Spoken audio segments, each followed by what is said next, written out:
And then I also did the factory scene where the gang goes in and explores it. And that's the one I wanted to share with you just because I feel like it's more cinematic. I love doing the acting as well, but just about every board artist on the Scooby Doo movies are brilliant at acting and all that.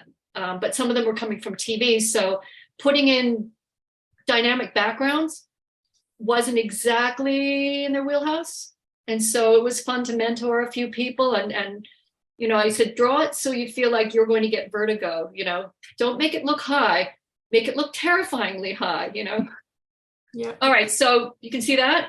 Yeah. All right. Yay. All right, so this is from the gang.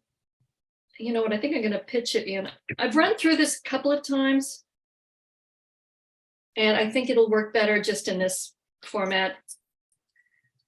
Only because it's such a long scene that kept pixelating between each panel. So we started a dark screen, and the doors slowly open, and we reveal that we're inside a sewing factory, and then we see the gang with their shadows come in, and then a flashlight comes around. And this was really fun to do, you know, to have a reveal with the flashlight, because this is 2D animation, and we had to be really smart with the way we were animating it, because people were going to have to draw it. This isn't CG where the light is just going to come from a source and somebody can just light it. So we had to figure out the animation in 2D to make these scenes work. And of course, they start creeping in, and I wanted to give kind of a good depth, but still the proscenium staging that we know and love. And of course, you can see Shaggy and Scooby are wearing pumpkin costumes, and they look ridiculous the whole movie. And then he bumps into someone who starts lurching at him, and he freaks out. And then somebody else lurches at him, a mummy, and they're all freaked out. And this is fun too. It's being able to put motion blur into the panels so the animators know to do the same thing. And then, of course, Velma comes in and shows that it's just mannequins inside this costume factory. And not what they thought they were. So Fred comes in and Shaggy just says, Scooby says, yeah, we were just practicing for the real ghouls who are probably close by.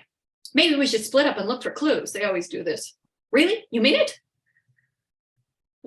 Whatever keeps us moving. These guys are starving, remember? They want to be trick-or-treating and getting candy, and then Scooby sees something over our left-hand shoulder.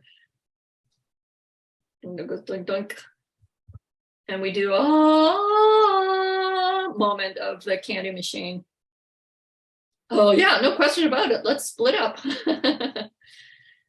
And then they do the little fast run in the middle of the air and then zip out.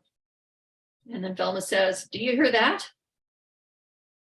And they come over to the break room. And then they see the ghouls inside. And the ghouls go through, you know, they're arguing as they play fish. And then these ghouls are like cheating and looking at each other's cards. So in some cases, the boards can stay really rough. They hadn't finalized the character designs for this yet. So we were able to take some liberty.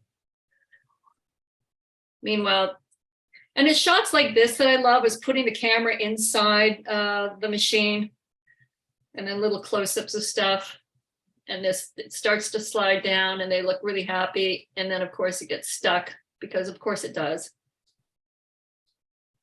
Anyway, I could go on, but I think you guys get the idea, right?